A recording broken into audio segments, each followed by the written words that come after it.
Hey guys, Tommy Danger here. Today we have a Mustang Mach-E that we put on the stealth hitch. I'll show you how it all looks. Right now it's already installed, but I'll lift it up so you can see underneath of it and I'll show you how you actually connect it. One sec.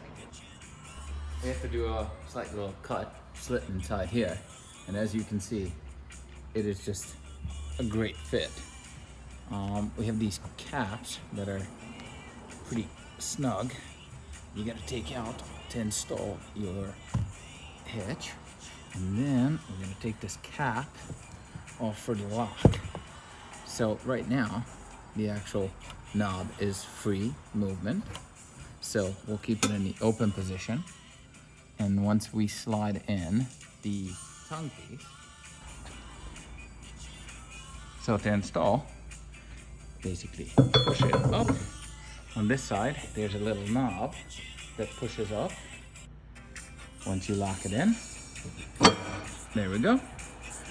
And pull the key out, lock it, push it in.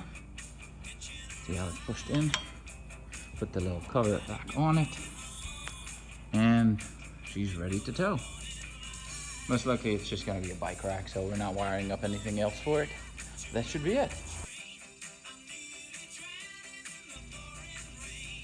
And now we're gonna remove the actual hitch piece. So you take the little rubber cap off, and then we insert the key. How do you do this if the car is not on a lift? You can actually just reach underneath of it. So that's why we're making this video, so we can actually show it to the customer that they can do it easily. And it's much easier to show it once it's like this.